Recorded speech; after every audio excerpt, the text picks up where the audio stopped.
अस्सलामुअलैकुम वरहमतुल्लाहि वबरकातुह।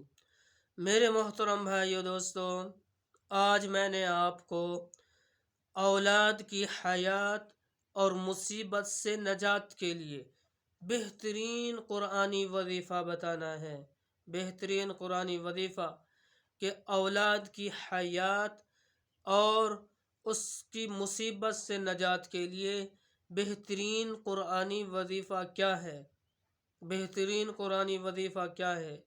तो इस वजीफ़े को जो आपको मैं बताने चला हूँ, ये वजीफ़ा आपके लिए बहुत ही फ़ायदेमंद होने वाला है, बहुत ही।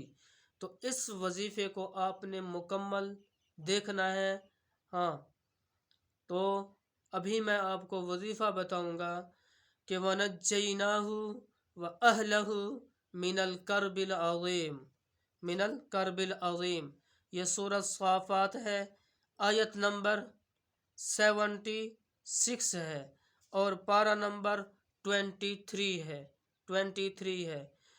तो अगर किसी शख्स की औलाद मर जाती हो, किसी शख्स की औलाद मर जाती हो, जिंदा ना रहती हो, या किसी सख्त मुसीबत में मुब्तला हो, किसी सख्त मुसीबत में मुब्तला हो, तो इस दुआ को, इस आयत को, इस वजीफ़े को जो मैंने आपको बताया है, रोज़ाना सुबह शाम 11 मरतबा पढ़ना है, 11 मरतबा। तो इंशाअल्लाह अल्लाह के फ़ज़ल से आपकी औलाद हर किस्म की मुसीबत से दूर रहेगी, दूर रहेगी। और औलाद की हयात के लिए और औलाद की मुसीबत से बचने के लिए ये बेहतरीन कुरानी वजीफ़ा है जो मैंने आपको बताया है। हाँ, इस वजीफ़े को आपने आगे भी शेयर करना है, आगे भी।